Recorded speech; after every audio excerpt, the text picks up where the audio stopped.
Dans cet épisode, Camille m'a raconté son histoire d'amour avec François, son premier mari, qu'elle a perdu à 26 ans dans un accident de kite.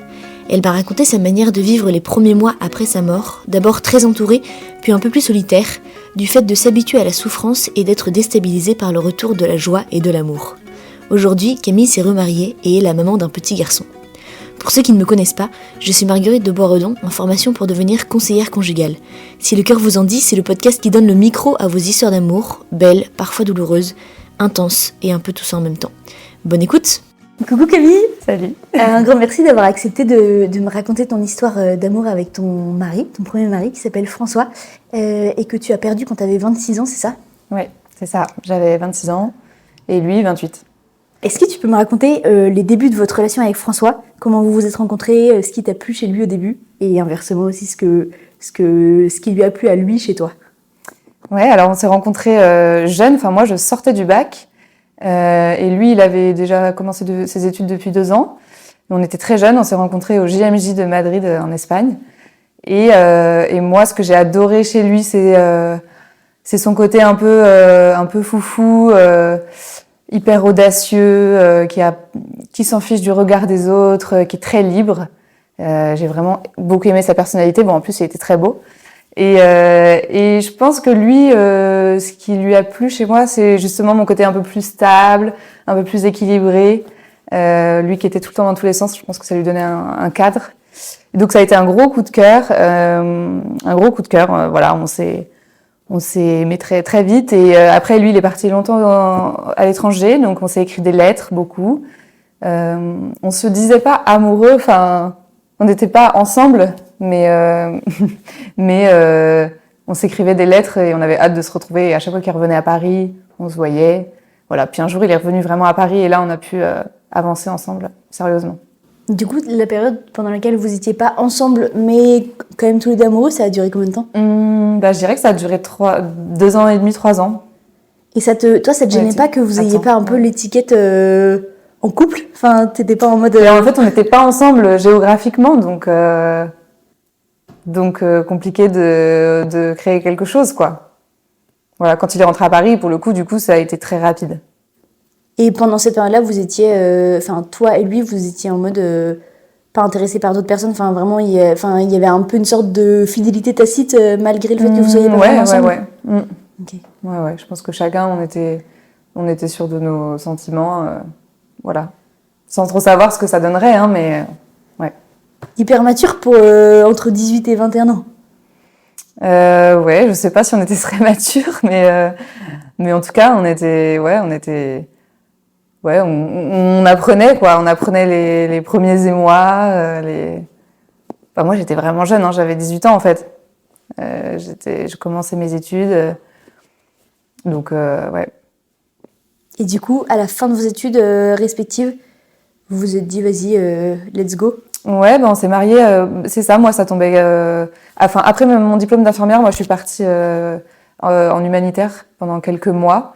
Et donc, c'était un peu la période décisive où je me suis dit, OK, quand je rentre, soit je me marie avec François, soit c'est pas ça et on passe à autre chose.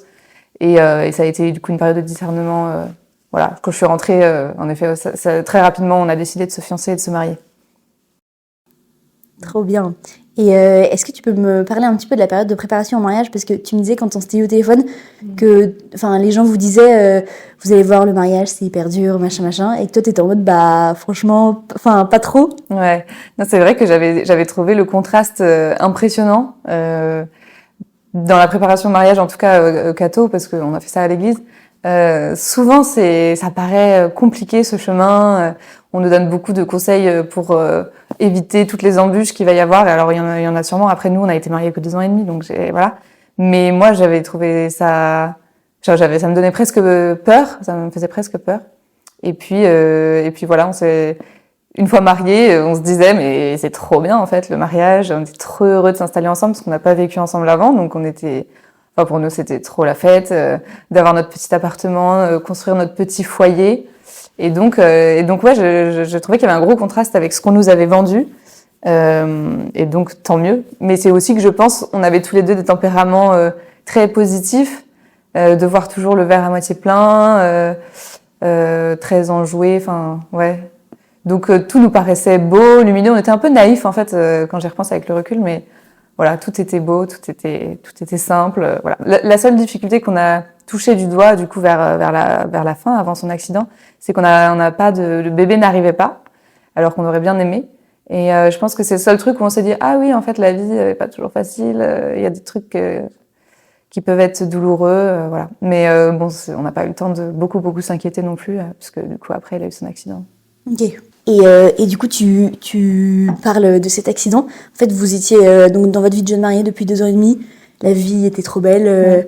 Et là, vous êtes partis en week-end en Normandie avec des copains, c'est ça, pour le week-end? Ouais, week-end de 3 jours, 11 novembre. On s'est fait un week-end dans Normandie à Oulgat pour faire du kitesurf. On faisait ce sport depuis notre voyage de noces. On avait décidé de choisir un sport en commun qu'on fasse ensemble et qu'on n'avait jamais fait ni l'un ni l'autre. Et on avait eu un coup de cœur en voyant les kitesurfs sur la plage en Bretagne. On s'était dit que c'était trop beau, que ça avait l'air trop bien ce sport. Donc on s'y est mis pendant notre voyage de noces. On allait souvent les week-ends quand on était à Paris avec des copains faire du kite en Normandie, voilà. Donc bref, week-end avec des copains là-bas et voilà. Et accident le lundi, donc François prépare mon aile et il y a eu un énorme, on sait pas, enfin en fait, il y a eu une grosse bourrasque de vent et il était en train de préparer le matériel. Je pense que tout n'était pas encore bien installé et il s'est fait tirer. Et lui, il était déjà accroché et il s'est fait tirer. Je pense qu'il a pas eu le temps d'avoir peur. Il a pas eu le temps de faire le réflexe il y a une sécurité normalement qu'on tire. Et je pense qu'il a pas eu peur, donc il a pas déclenché la sécurité. Et en plus, la plage était grande et puis finalement, il y avait un petit muret sur le bord de la plage et en fait, il s'est fracassé la tête. Et du coup, voilà, panique à bord. Moi, j'ai couru vers lui direct. Je suis infirmière, donc j'ai eu les réflexes serre-moi la main, ouvre les yeux pour voir s'il était conscient. Pas de signe. Je me suis dit, oh là là, ça c'est très mauvais signe. J'ai vu que sa tête avait cogné. Et donc moi, j'avoue que je me suis tout de suite dit, il me répond pas, c'est super grave. En fait, quand la conscience répond pas comme ça, c'est quand même très mauvais signe.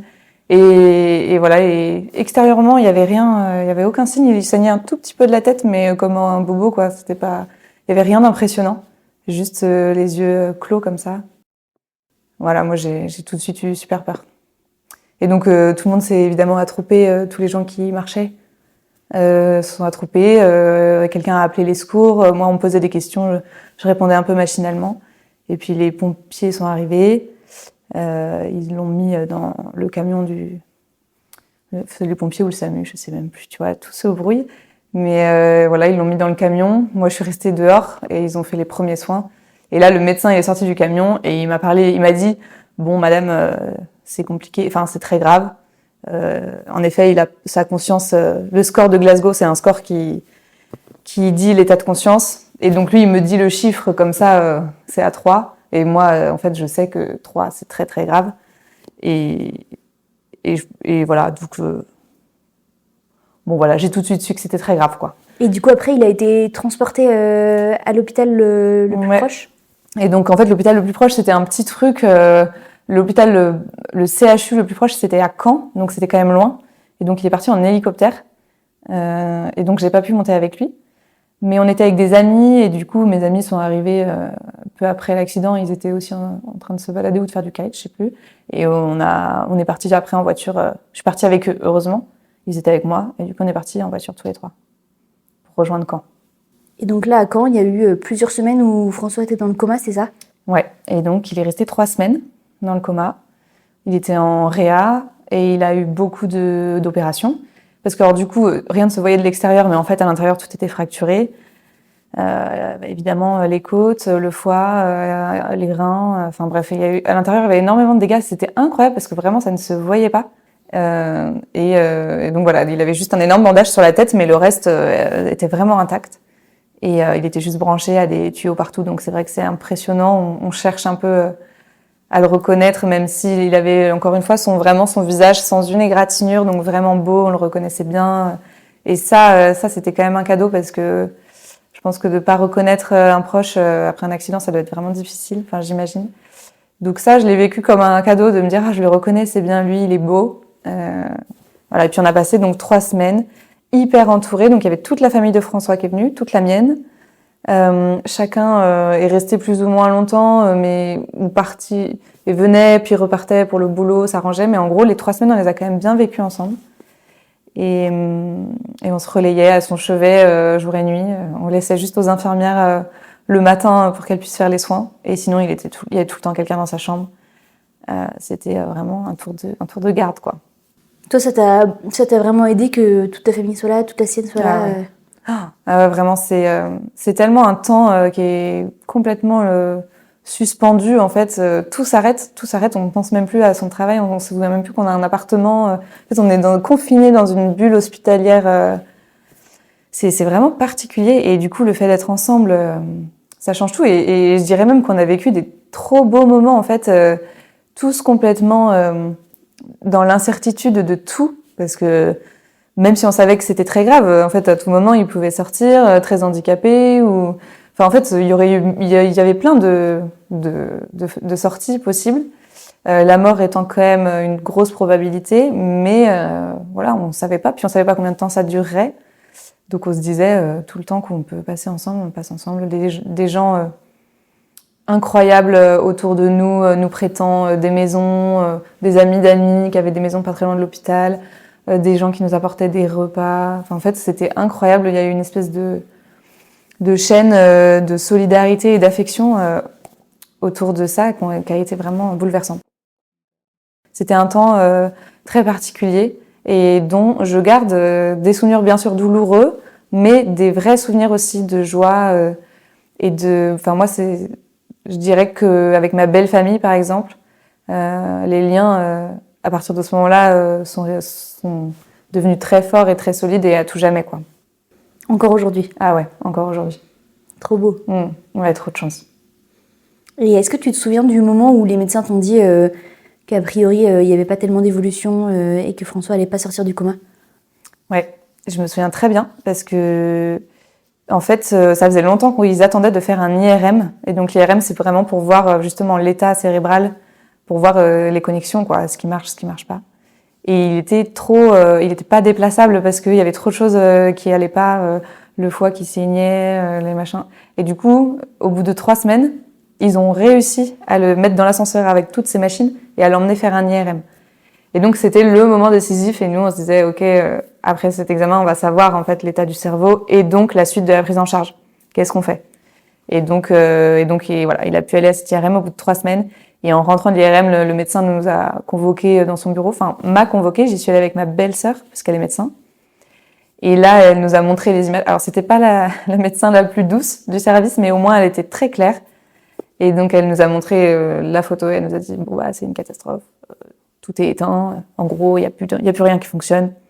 C'est sûr, il se réveillera pas. Donc c'est un choc. C'est hyper violent et en même temps, c'est concret. Et en fait, on était aussi dans une espèce de flou. Et ben là, au moins, il y avait une réponse, quoi. Il y avait une réponse. Bah oui, ça fonctionne plus. Donc en fait, et donc voilà, ça a été une grosse étape. Et donc là, ils nous ont dit bon bah maintenant, du coup, on va arrêter les soins. Enfin, il y a pas de soins possibles. Il se réveillera pas. On va quand même baisser la sédation. On sait jamais pour voir s'il y a des réactions. Évidemment, il y a eu 0 réaction. Et donc après, ils nous ont dit il faut arrêter enfin, c'est vous qui voyez en famille, mais vous arrêtez une date et voilà, on arrêtera la machine, quoi. Donc c'est bizarre de devoir choisir la date, j'avoue. Mais du coup, on s'est dit qu'on n'avait pas, ça servait à rien de faire traîner et qu'on avait quand même eu beaucoup de temps avec François, donc on a décidé que ce serait le week-end. On était milieu de semaine et il nous restait 4 jours et du coup là, on savait vraiment ce qu'il nous restait comme temps avec François, donc c'est un peu particulier, mais voilà. Mais c'était bon d'avoir ce temps d'adieu avec voilà, ce temps d'adieu avant la fin, quoi. Et toi, tu les as vécus comment ces 4 jours, du coup, entre le moment avec le médecin et la fin du week-end? Bah finalement, un peu comme les autres. Parce que je pense qu'au fond de moi, je savais que ça serait comme ça, que ça se terminerait. Et donc, il n'y a pas eu tellement de... Enfin si, on savait qu'il y avait une fin, donc... Mais moi, j'ai dit à François tout ce qui me restait à lui dire. J'ai eu l'impression d'avoir eu du temps de qualité avec lui.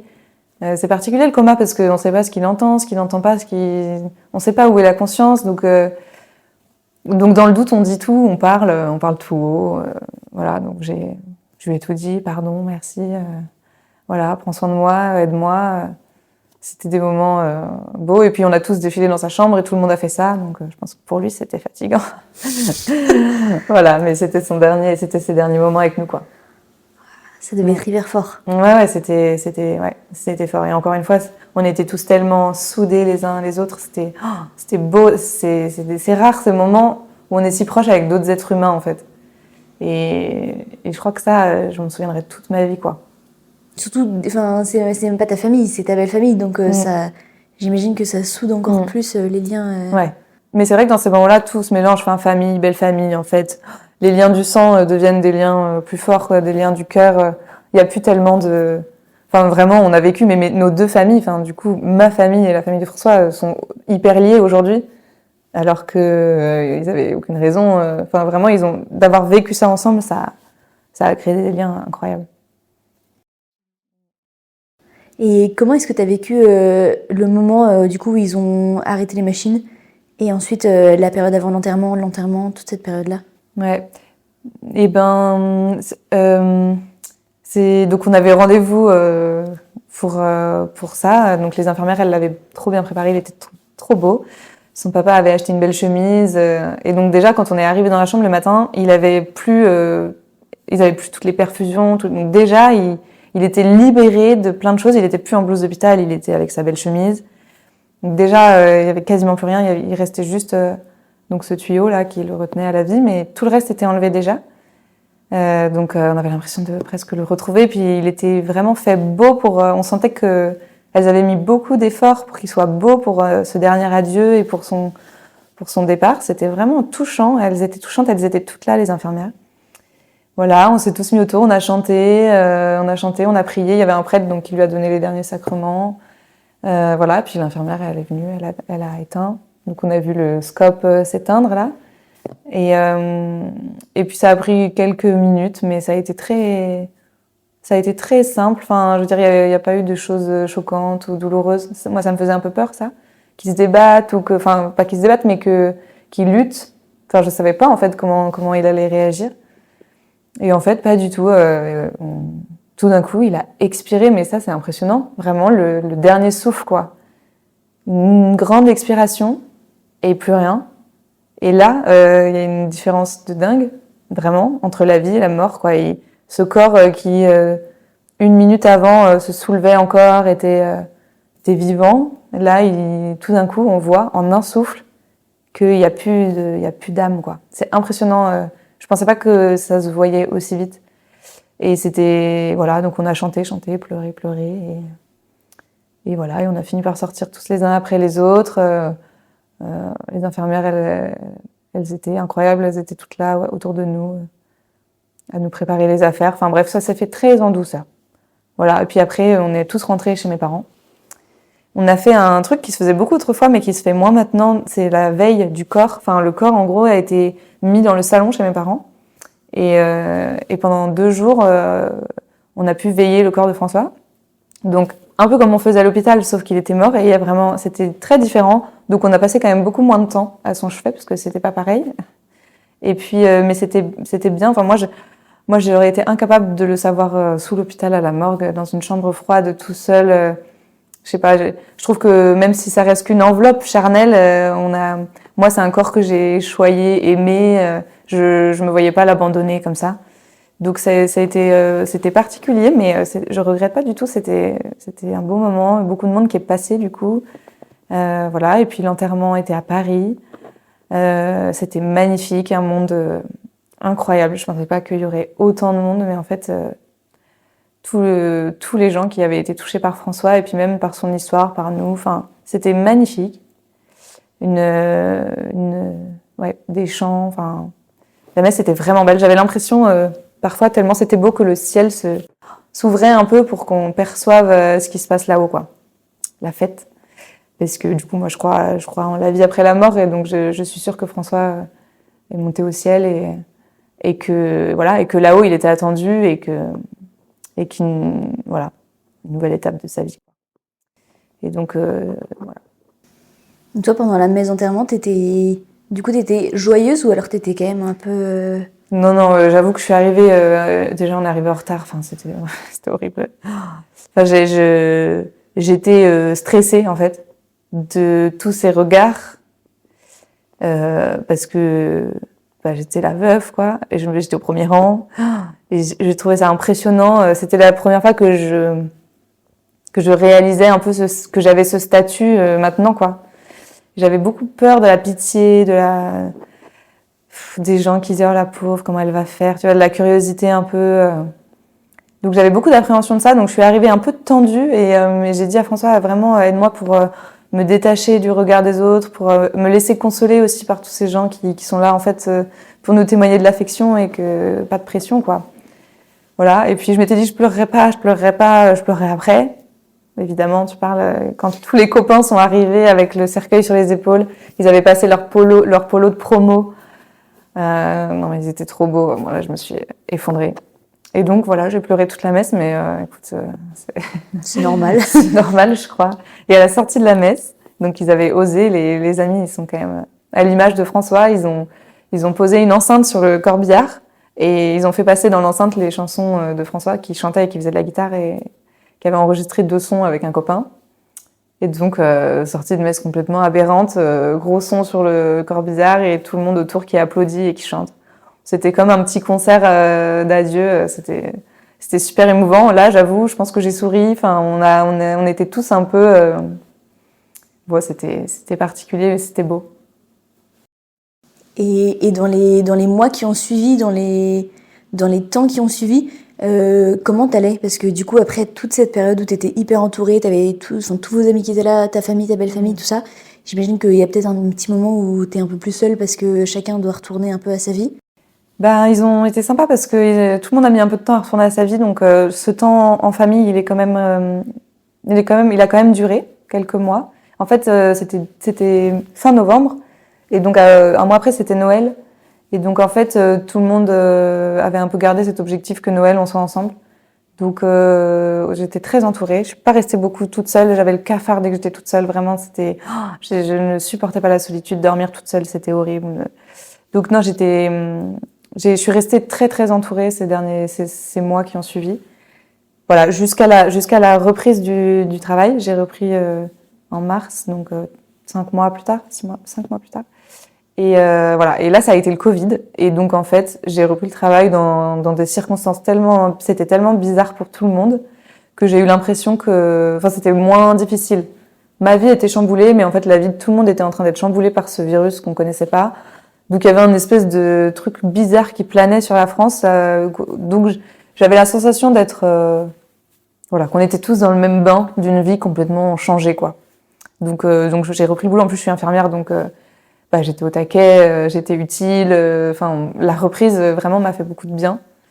Et voilà. Et ça s'est corsé à la fin du confinement, où là justement la vie un peu normale a repris son cours, et où là j'ai un peu réalisé en retrouvant les amis, en refaisant des terrasses, des restos et tout, qu'en fait François était pas là, quoi, et c'était horrible cette vie sans lui. Et donc là, j'ai pris une décision radicale de quitter Paris et de quitter notre appartement et de changer de vie, quoi. Prendre un nouveau départ. Et donc, ma décision a été prise vraiment à ce moment-là, l'été après sa mort, quoi. Ok, donc fin de confinement, t'as vécu cette période un peu à Paris où en fait être en terrasse au café avec des copains qui étaient les copains de François et de toi, c'était trop dur. Et du coup, tu te dis, en fait, il faut que je coupe avec cette vie qui me rappelle trop François et qui est trop douloureuse. Alors, c'est plus... la vie reprenait comme avant, pour tout le monde, pour le coup, parce qu'il n'y avait plus de Covid et tout, enfin, c'était la fin. Mais moi, pas moi, quoi. Pas pour moi. Et j'ai trouvé ça super dur. Et j'ai adoré nos années à Paris avec François. C'est que des bons souvenirs, justement. J'avais pas envie de souiller ces souvenirs avec cette tristesse du regret de la vie d'avant. Vu que je retrouverais pas cette vie d'avant, je me suis dit, tant qu'à faire, pars, en fait. Tu reviendras peut-être un jour. Ces amis, tu les perdras jamais. Donc, va prendre l'air. Et voilà, ça a été comme une intuition hyper forte que j'ai écouté. Et donc j'ai mis en place toutes les choses pour partir dans des bonnes conditions. Hein. Je me suis pas précipitée, mais voilà. Et puis je cherchais un endroit où je serais bien, qui est beau, qui me ressource, où j'aurais pas le cafard. Donc, voilà. Donc je suis partie en Bretagne, à Saint-Malo. J'adore cet endroit. Je savais que j'y serais bien. C'est pas loin de chez mes parents. Je me suis dit voilà. Et puis j'étais très cool en me disant si jamais c'est l'horreur, en fait, je peux toujours revenir. Enfin, il y avait rien de radical, mais je sentais qu'il fallait que je fasse cette étape. Donc voilà, j'ai fait ça pendant l'été tranquillement. Et tu y es restée du coup plusieurs mois, plusieurs années à Saint-Malo? Ouais, je suis restée plusieurs années. Ah ouais. Ouais, ça a été vraiment un temps de reconstruction. J'avais aussi besoin de me retrouver un peu tout seule justement après toutes ces effusions d'affection, tous ces amis hyper présents. En fait, à un moment, on sent qu'il y a un truc qu'on doit vivre tout seul. Et enfin moi, en tout cas, j'ai eu besoin d'air. Laissez-moi respirer. J'ai besoin là de juste voilà, de pas être consolée justement, mais de pleurer tout mon soûl. Voilà, j'ai eu soif de solitude. Et en fait, partir là-bas, ça a été du coup un vrai tremplin.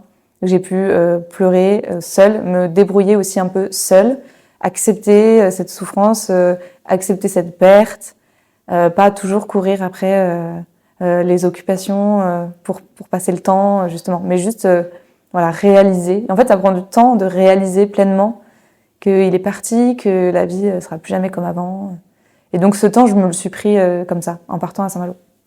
J'avais un travail et tout, j'avais une vie normale, mais juste je prenais le temps d'apprivoiser cette nouvelle vie, quoi. Je trouve ça hyper courageux de pas vouloir noyer un peu la souffrance dans voir plein de copains, t'occuper l'esprit pour penser à autre chose et tout ça. Enfin, tu vois, d'être vraiment face à sa souffrance. Parce que, enfin, en fait, j'ai l'impression que dans ce que tu dis, c'était vraiment un besoin. Mais ça pourrait être aussi une tentation de fuir un peu le truc parce qu'en fait, c'est trop dur. Ouais. Mais je pense que c'est pour ça qu'au début, enfin, en tout cas, moi, au début, c'est ce qui s'est passé. Je refusais d'être toute seule, donc j'étais tout le temps entourée. J'ai fait plein de week-ends de copains, on m'a emmenée, j'ai voyagé à l'étranger. Enfin, oui, il y avait une sorte de combler ce vide qui est tellement abyssal qu'en fait, il faut le remplir. Et donc, en effet, ça fait partie. Et en même temps, je pense que c'est bien. Enfin, au début, en tout cas. Enfin, je pense que ça fait partie des étapes. Mais à un moment, il faut, ouais. Moi, j'ai senti en tout cas qu'il fallait que je me pose et que je dise, ok, voilà ce qui s'est passé. Maintenant, tu l'assimiles, tranquille, prends ton temps. J'ai beaucoup lu à ce moment-là, des livres sur le deuil, sur les étapes, pour comprendre aussi ce qui m'arrivait. Je me disais, si je comprends, je vais mieux le vivre, puis je vais savoir où j'en suis, c'est rassurant. Je suis un peu bonne élève, quoi. Donc, je me suis dit, si je suis bien toutes les étapes, je vais bien finir par m'en sortir. Alors, évidemment, on se rend compte que le deuil, c'est complètement unique et que personne ne le vit pareil. Mais n'empêche que moi, ça m'a beaucoup aidé de voir, d'avoir une idée du temps qui s'écoule et de par où je vais passer. Et puis, du coup, ça m'a aidé après dans les étapes de savoir les choses sur lesquelles il fallait faire attention. Et là, je pense en l'occurrence au gros manque affectif que ça crée. Forcément, du coup, on est très fragile à ce niveau-là et on peut vite un peu faire n'importe quoi, être tenté de remplir ce vide affectif. Voilà, du coup, j'étais très vigilante parce que j'ai senti que c'était quelque chose sur lequel j'étais fragile. Et enfin voilà, il y a plein de choses en lisant qui m'ont aidé à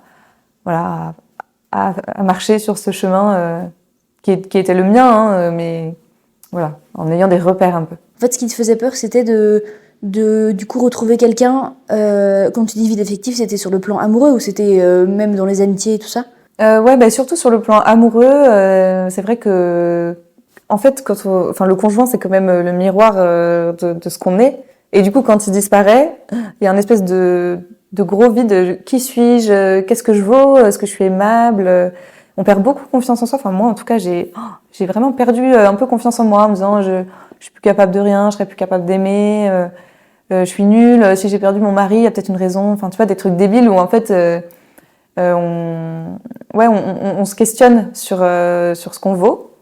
Et donc, la tendance d'aller chercher de l'affection de manière peut-être un peu désordonnée, mais en gros, la première personne qui te témoigne un peu d'affection, tu lui sautes dessus. Et puis en fait, Et en fait, je me suis dit, oula, en fait, comme je suis très fragile, si je pars dans ce genre de truc pour me consoler, je risque de faire des conneries et j'avais pas envie de ça parce que du coup, en lisant tous ces trucs sur le deuil et tout, je voyais bien que c'était juste une étape.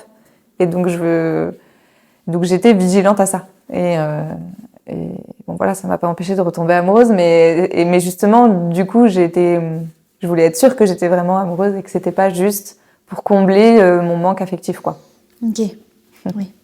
Et ça nous fait une transition parfaite vers la suite. Mais j'ai d'abord deux autres petites questions sur cette période un petit peu de Saint-Malo. Comment tes amis et ta famille réagissaient à ce moment-là? Parce que du coup, t'étais très seule, t'avais besoin d'être seule. Est-ce que ils étaient un peu démunis en mode comment aider Camille dans cette situation? Enfin, tu vois. Alors en fait, j'étais pas si seule. J'avais pas du tout dit je veux plus de vous, laissez-moi pleurer dans mon coin. Pas du tout. Mais j'avais plus dans le quotidien de mes semaines. En gros, tout le monde était loin, donc j'étais un peu plus seule. Mais j'avais de la visite quand même beaucoup. Mes parents, ils habitaient à 1h30, donc si j'avais un coup de blues, je rentrais le week-end. Enfin, tu vois, je me suis pas enfermée toute seule dans ma peine. Mais justement, j'ai un peu trié, voilà, les amitiés qui me faisaient du bien, celles qui étaient un peu plus maladroites et qui étaient difficiles à gérer. Et en fait, ça m'a permis de justement mettre un peu de tri dans les choses qui me faisaient du bien ou pas. Parce qu'au début, c'est vrai qu'on est assailli de tous les côtés et qu'on n'a pas du tout l'énergie de trier ou de dire attends là stop. On se laisse faire en fait. Et moi, je sentais que partir à Saint-Malo, ça m'aiderait justement à pas me laisser faire et à moi-même choisir ce dont j'avais besoin. Mais globalement, non, mes amis, tout le monde a super bien réagi. Enfin, au début, ils m'ont un peu dit, t'es folle, Saint-Malo, quand même, l'hiver, tu vas déprimer, il y a personne, il y a que des vieux, c'est la tempête. Mais bon, je disais, en fait, si je déprime, c'est très bien. Enfin, s'il y a bien une période de ma vie où je peux déprimer, c'est celle-là, donc laissez-moi déprimer. Mais voilà, j'avais un peu eu des mises en garde comme ça, mais que j'avais pas écoutées parce que j'étais sûre de mon choix. Mais les amis, ils ont globalement été quand même super. Ils sont venus me voir quand j'avais un coup de blues, on se passait des coups de fil. Voilà. Et en revanche, les amis un peu plus lourds, un peu plus maladroits ou qui me faisaient pas forcément du bien, parce qu'il y en a, les pauvres, c'est pas de leur faute, mais il y a des gens qui savent pas faire face à la souffrance. Je pense qu'ils ont peur d'être contaminés ou ça fait peur parfois la souffrance, surtout quand c'est un truc comme ça qui arrive on était jeunes, on était tous en fait dans l'insouciance. Et donc c'est tellement lunaire comme situation que personne n'est prêt. Et donc je pense qu'il y a des gens qui ont vraiment paniqué que ça soit contagieux. Donc il y a eu des maladresses, des gens mais c'est pas grave. Enfin aujourd'hui on s'est retrouvés et c'est très bien. Mais voilà. Sur le coup, ton besoin c'était de pas trop les voir ces personnes-là. Oui voilà. J'avais besoin pas de m'occuper de ceux qui étaient maladroits. Tu vois en fait on a aussi j'ai eu vraiment cette sensation de devoir être un peu égoïste. C'était pour moi un temps où je devais juste m'occuper de moi. Et donc, oui, c'est un peu égoïste. Et c'est un peu dur après d'en sortir d'ailleurs. Parce que on s'habitue à ça, à s'occuper que de soi, de sa petite souffrance. Donc ça a été une étape après d'en sortir, mais en tout cas, je sais que ce moment-là, il était consacré à ça et je me le suis autorisé et je suis contente, mais pour ça, il fallait partir géographiquement. Ok. Et justement, pour ce que tu dis de cette étape un peu de sortir de cet égoïsme pour revenir un peu à la vie, et quitter cette période de souffrance. Enfin, tu me disais quand on s'était au téléphone qu'en fait tu t'étais un peu habituée à cette souffrance et qu'en fait t'étais bien dans cette position parce que je sais pas, ça devait être peut-être un peu rassurant ou je sais pas quoi. Est-ce que tu peux m'en dire un peu plus? Ouais, en fait la souffrance, on s'y habitue vraiment. En tout cas, donc moi à Saint-Malo, j'ai pris soin de cette souffrance. Je me suis dit allez, j'en prends soin, je l'écoute, je l'assimile. Cette peine du deuil, elle sera toujours là. Il faut que faut que je l'intègre. Et du coup, le jour où il y a des joies qui arrivent, des petits bonheurs, alors il y en a toujours, hein, mais des choses un peu plus grandes comme typiquement une nouvelle relation amoureuse ou quelque chose comme ça. Il faut réussir à sortir de cette période de deuil où on s'accoutume à être triste, et à se dire de toute façon il n'y a plus de place pour la joie, voilà. Et moi, j'ai trouvé ça dur jusqu'à ce que je comprenne que, en fait, la mort de François avait laissé dans ma vie une trace, à jamais, comme une cicatrice, quoi, et que jamais elle disparaîtra, en fait. Elle sera atténuée par le temps, elle sera atténuée justement par le travail de deuil, par le soin que j'aurais pris à écouter ma peine et tout. Mais la cicatrice, elle restera toujours là. Donc, pas de panique. Tu peux aller de l'avant. T'auras toujours ta marque, t'auras toujours le souvenir. Parce qu'en fait, on a peur, en perdant la tristesse, on a peur de perdre le souvenir de l'être aimé, quoi. Et en fait, la réalité, c'est que jamais ça disparaît, en fait.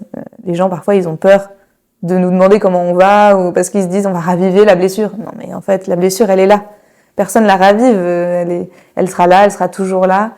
Donc, faut pas, enfin, moi, en tout cas, j'ai réalisé qu'il fallait pas avoir peur d'aller de l'avant et que, t'inquiète pas, si tu veux pleurer, tu pourras toujours pleurer. Il suffit de regarder des photos, des vidéos et c'est reparti.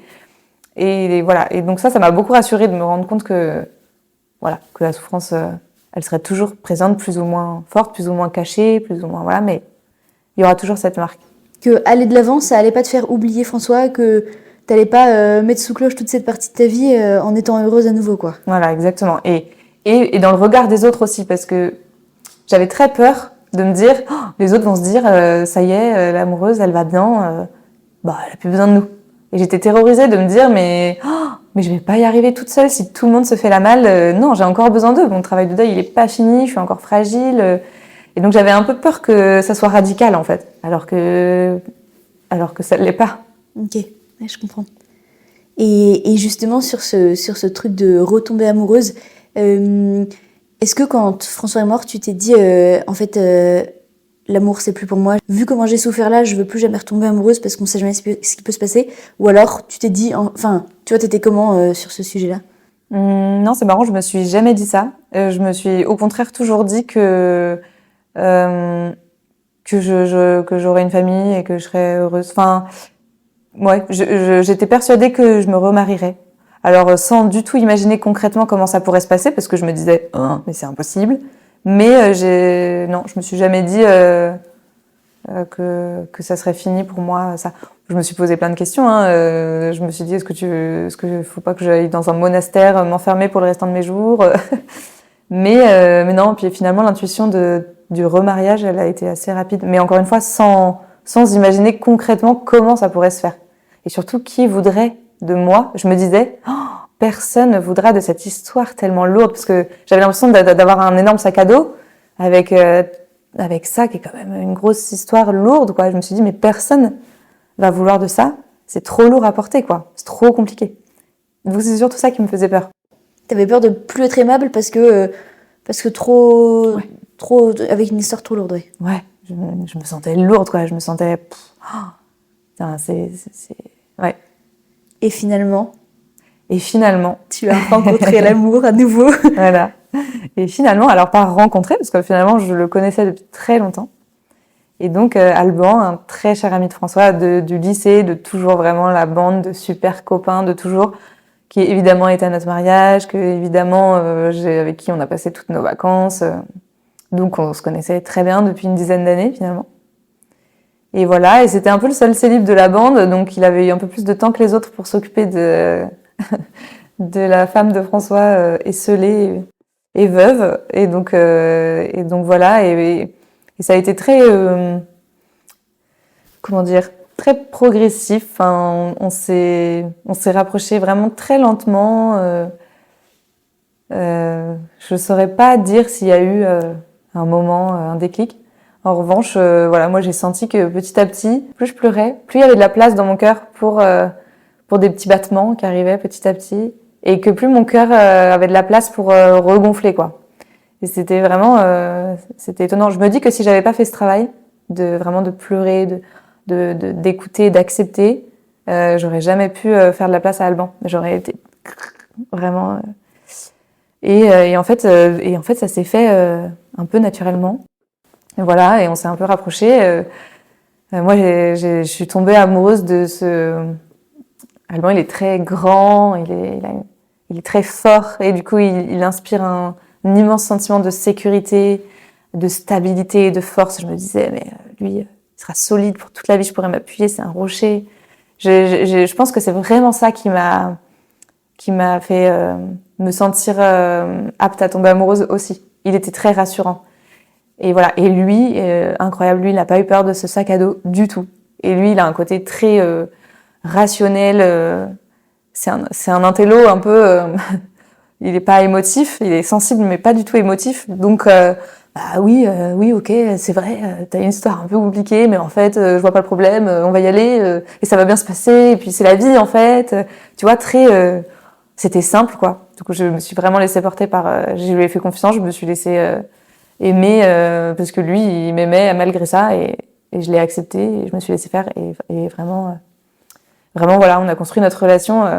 Alors bizarre de commencer une relation sur quelque chose de grave parce que finalement, on avait quand même vécu la mort de François ensemble. Enfin, lui, il perdait quand même un super copain. Donc, lui aussi, il avait un travail de deuil à faire. Donc, notre relation, contrairement à celle avec François, qui avait commencé en mode cucu les petits oiseaux, très naïve et très légère. Là, il y avait un côté à notre histoire lourd, quoi. Et en fait, on l'a vécu de manière très simple. Oui, c'était lourd. Oui, c'était pas forcément drôle. Mais c'était la vie et en fait c'était de l'amour aussi et voilà, et on y va, le chemin est différent mais on y va. Et donc lui, il t'a à aucun moment vu comme la veuve de François, enfin il s'est pas dit allez je fais une bonne action, enfin... J'espère pas. Non mais on en parlait un peu au téléphone et tu me disais que toi enfin c'est un peu ce que tu disais, mais t'avais un peu peur d'être considérée comme... Enfin ouais, un peu comme la veuve quoi, et en fait que tu restais Camille. Ouais. Bah non, justement, c'est ça je pense que c'est vraiment ça qui a fait que notre histoire, avec Alban, elle est trop belle. C'est que lui, il m'a vraiment il m'a regardé comme Camille, oui, avec un sac à dos, en effet, un peu lourd, mais avec les qualités que j'ai, avec mon histoire, mais aussi avec ce que je suis, ce que j'étais avant. Enfin, voilà, on se connaissait avant, donc je pense qu'il savait aussi à qui il avait affaire. Il savait que le deuil me définissait pas, puisqu'il savait aussi qui j'étais. Je pense que ça, c'était vraiment un atout, en fait, de se connaître depuis longtemps. Et puis le fait qu'il ait connu François aussi. Ouais. Donc, non, là-dessus, mais il a été trop fort parce que je pense qu'il y a pas beaucoup de personnes qui auraient réagi comme lui. Non, j'admire vraiment la délicatesse qu'il a eue. Puis c'est ça, il a eu tellement de délicatesse dans cette période de fragilité. Tu vois, il est pas arrivé avec ses gros sabots. Il était là, sans être là, il attendait que ça soit moi qui fasse les premiers pas. Enfin, tu vois, il était hyper fin, en fait. Et ça, je pense que ça m'a aussi beaucoup touchée, parce que j'avais besoin de ça. En fait, quand on est fragile, quand on est fragilisé comme ça, on a besoin de douceur. Et il a su vraiment, y mettre l'effort, mais il a été ouf. Il a été hyper patient. Puis moi, j'arrêtais pas de yo-yoter, parce que moi, je lui disais, mais oui, mais j'ai trop envie d'avancer avec toi, mais en même temps, tu te rends pas compte, tout ce que j'ai à gérer, je vais jamais y arriver.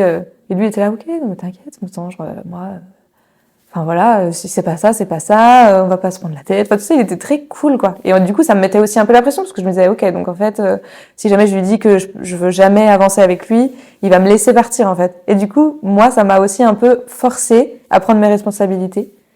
Et un jour, il m'a un peu dit ça, parce que moi, j'arrivais pas à l'annoncer aux gens. On avait commencé un peu notre relation discrètement, en secret. Et moi, j'arrivais pas à passer le cap de l'assumer aux yeux du monde, quoi. Aux yeux de ma belle famille, de ma famille, de mes amis. Je me suis dit, ils vont tous partir en disant, c'est bon, voilà. Elle est guérie. Elle est guérie, elle a un mec, tout le monde se casse. Oh, c'était ma hantise. Et lui, il me disait, ok, t'es pas prête. Puis au bout d'un moment, il m'a dit, bon, là, moi, j'en ai un peu marre, en fait. J'ai envie de l'annoncer aux copains. On a plein de copains. Enfin, c'est gênant, quoi. C'est nos super copains. Ils nous connaissent très bien tous les deux. Je les ai au téléphone toutes les semaines. Et je peux pas leur dire que je vais à Saint-Malo te voir ce week-end. Enfin, donc il était un peu saoulé. Et il m'avait dit, bon, écoute, prends ton temps.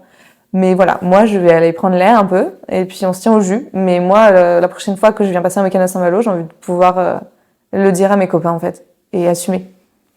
Donc il est parti comme ça, sur ça, et moi j'étais là, ah bon, qu'est-ce que je fais T'en as parlé à personne, même pas genre à une super copine Non, je crois qu'au début, vraiment, on l'a gardé vraiment pour nous.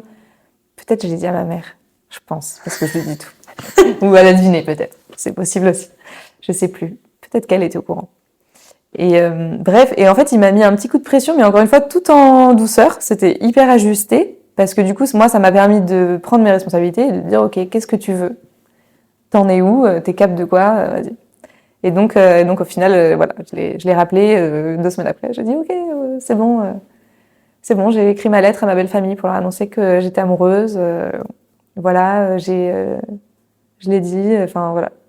Et donc là, on a vraiment pu avancer plus vite et voilà. Et je lui suis hyper reconnaissante d'avoir mis ce petit coup de pression parce qu'en fait aujourd'hui, on pourrait toujours du coup être en mode oui mais non et être en coloc en mode tu vois. En fait, ça a permis aussi moi, ça m'a permis de décider de ce que je voulais vivre et c'était pas mal. Et au final, ta belle famille l'a bien pris, j'imagine? Ouais, non mais oui, ils étaient hyper touchés, hyper heureux pour moi. C'est sûr que pour eux, c'était aussi une étape ça rend la mort de François encore plus concrète en fait parce que du coup il est vraiment en plus remplacé presque, donc je pense que c'était une étape pour eux, mais ils ont été géniaux et puis ils connaissaient aussi Alban en fait parce qu'Alban était passé des week-ends chez eux parce que c'était un super copain de leur fils, du coup il y avait aussi un côté pour eux c'était sympa de savoir, on est allés tous les deux les voir donc ça a été c'était beau. C'était une belle étape aussi. Ça devait être rassurant pour eux, j'imagine, de te savoir entre de bonnes mains. Ouais aussi. Puis c'est ça. Je pense que tout le monde ressent avec Alban ce côté que moi j'ai ressenti de sécurité, de force, de protection. Je pense que tous les gens se sont dit ok c'est bon, elle va être trop bien, il pourra plus rien lui arriver. Tu vois un peu ce côté-là. Donc ouais. Et puis ils sont pas partis en courant, moi c'était ma hantise. Et puis finalement pas du tout en fait. Et ça m'a beaucoup aussi parce que aussi je pense que j'ai su peut-être leur dire OK, j'avance avec Alban mais je suis encore fragile, j'ai encore besoin de vous, restez là quoi. On a besoin de vous aussi avec Alban en fait parce que on construit quand même sur quelque chose qui a été dur et on a tous besoin donc c'était une belle étape aussi. Et comment tu te sentais vis-à-vis de François en tombant amoureuse d'Alban? Est-ce que, je sais pas, tu lui en parlais, je sais pas, tu vois, même aujourd'hui, quel est le lien que t'as avec François, qui du coup est plus là, mais j'imagine qu'il est encore vachement présent dans ton cœur, c'est un peu ce que tu disais tout à l'heure. En fait, j'ai jamais ressenti de culpabilité ou de choses comme ça en me disant, oh là là, je trahis sa mémoire. Pas du tout. Parce que, en fait, on dit qu'on est mariés jusqu'à ce que la mort nous sépare, donc j'avais pas du tout l'impression d'avoir un contrat à tenir et de rester veuve jusqu'à la fin de mes jours, pas du tout. Le fait que ça soit un super copain de François, en fait, au contraire, j'ai trouvé ça génial parce que je disais à François, en effet, je lui parlais un peu, je disais mais tu le connais, qu'est-ce que t'en penses J'avais l'impression au contraire, que du coup il y allait avoir un lien toujours, toute la vie, très fort entre nous trois en fait, et puis que c'était pas justement une page, on tourne une page blanche totalement différente. Mais qu'il y avait une continuité dans notre il y avait des liens en fait, des liens entre toutes ces étapes de vie. Je vais pas dire toutes ces vies parce que c'est une seule et même vie, mais voilà, tout est lié. Et donc j'ai jamais culpabilisé, Alban non plus. On a vécu notre histoire on vit notre histoire sous le regard de François parce qu'en fait il a fait partie de notre vie, donc il est là, tu vois. On en parle souvent, on se remémore souvent des photos. Il est en peinture dans notre salon. Il fait partie de notre vie et voilà. Et c'est simple et c'est comme ça. Et je me demandais aussi, c'est pas une question que j'avais prévu de te poser, mais est-ce que tu as eu besoin de faire un suivi psy, de vraiment vivre ça aussi, de vivre ton deuil un peu sous cet aspect-là, ou alors pas trop et. Eh ben en fait pas du tout au début. Je pense que ma meilleure psy, c'était ma mère avec qui on parlait beaucoup. Je pense que pour moi, c'est ça la clé aussi, c'est de parler et de pleurer, d'avoir de l'espace pour pleurer. Et je suis allée voir une psy justement quand Alban m'a un peu dit on se rappelle quand t'es prête quoi. Là, je me suis dit ok, si t'es un peu bloquée comme ça, il y a peut-être un truc à faire. Donc je suis allée voir une psy. Et ça s'est très bien passé, ça m'a fait beaucoup de bien et ça a fait partie, je pense, des raisons. Ça m'a aidé à prendre cette décision, mais je suis jamais retournée après, tu vois. Donc j'ai eu, je pense, besoin d'un coup de main à ce moment-là, précis du deuil, de justement sortir de la souffrance, aller vers une nouvelle étape de vie avec l'énergie qu'il faut et voilà. Et j'étais très bien accompagnée par mon père spi qui m'a accompagnée depuis que j'étais ado, qui me connaît bien, qui nous avait mariés avec François et qui nous a mariés avec Alban. Et donc lui, il m'a aussi, on s'est pas mal vus et sans être un psy, je pense qu'il a fait beaucoup de travail justement avec moi sur ces sujets-là, parce qu'en fait oui, on a quand même besoin d'avoir de l'espace de parole, de parler pas qu'avec des amis, mais avec des gens un peu plus extérieurs, qui ont un regard large sur ces sujets-là. Donc ouais, je pense que lui, il a vraiment fait partie des personnes qui m'ont aidé à passer les étapes, quoi. Ok. Et il nous suit toujours encore avec Alban aujourd'hui. Il fait toujours partie du chemin. Ok. Et du coup, aujourd'hui, vous êtes mariée avec Alban, vous avez un petit garçon. Ouais. Et aujourd'hui, on est mariés depuis 3 ans on a un petit garçon, Raphaël. Et la vie est belle. Et la vie est belle. Ouais, la vie est belle. Écoute, la vie est belle, voilà, avec son lot de pépins qui tombent sur le bout du nez. Mais ça, bon voilà, c'est pas parce qu'on a vécu un drame qu'on n'en aura pas d'autres. Il y a pas de justice. Moi, j'ai un peu réalisé ça avec l'arrivée de Raphaël, du coup, qui a un handicap, parce que j'avais un peu l'impression d'avoir coché la case des drames, des deuils, voilà. Et en fait, quand Raphaël est arrivé, je me suis dit, ok, en fait, non, il y a pas de quota, quoi. Mais voilà, je pense que maintenant on est deux et et on est prêt à affronter cette vie et puis à l'aimer comme elle est, en fait. Et tu me disais aussi, quand on se dit au téléphone, que tu étais en train d'écrire un livre pour un peu mettre sur papier toute ton histoire. Tu peux nous en dire un petit mot? Ouais, écoute, ça c'est pareil, c'est un truc que j'ai au fond du cœur depuis longtemps d'écrire. J'avais pris un peu des petites notes, j'avais écrit des petites choses, mais j'avais jamais eu le déclic de vraiment me dire allez, j'écris cette histoire un peu pour le grand public, quoi, parce que l'idée c'est quand même de la partager. Et puis finalement là cette année, justement avec l'arrivée de mon fils, je sais pas, je me suis dit j'ai envie de poser ça quelque part. J'ai envie de le transmettre, j'ai envie de partager cette histoire parce que, en fait, moi, j'ai quand même lu beaucoup de témoignages. Ça m'a quand même beaucoup aidé de savoir que d'autres personnes, que j'étais pas seule, que d'autres personnes avaient vécu des drames, qu'elles s'en étaient sorties, que chaque chemin est différent, qu'il y a 1000 façons il y a 1000 façons de se guérir, enfin, de guérir, voilà. Donc, je me suis dit, allez, écris cette histoire et peut-être que ça pourra aider des gens. Et puis pour moi, pour mon fils, pour Alban aussi, pour François, pour sa mémoire. Voilà, il y avait plein de raisons qui m'ont poussée à écrire. Et j'aime beaucoup l'exercice et je suis très contente. J'espère qu'il verra le jour. On verra. Trop hâte de le lire. Trop bien. Et j'ai une ultime question pour toi. Avant qu'on s'arrête, je me demandais si tu avais peut-être un petit conseil ou quelque chose que tu dirais à une personne qui vient de perdre son mari ou sa femme. Tu vois, qu'est-ce que tu aurais aimé entendre? Et du coup, qu'est-ce que tu dirais à quelqu'un qui vit cette épreuve? Déjà, je lui dirais, viens, on va prendre un café, parce que je pense qu'il faut pas rester seul. Je lui dirais, pleure. Tout ce dont tu as besoin. C'est jamais trop. Je lui dirais quoi d'autre? Je lui dirais que, de s'entourer des personnes qui lui font du bien, parce que, en fait, on est des êtres de lien, on a besoin de ça. Que la vie rejaillit, quoi, et de faire confiance à ça. Même si c'est difficile quand on est dans le noir total, réussir à avoir la lumière derrière le nuage et s'y accrocher, parce que ça va venir. Magnifique. Ce sera le mot de la fin. Merci beaucoup, Camille. Merci à toi.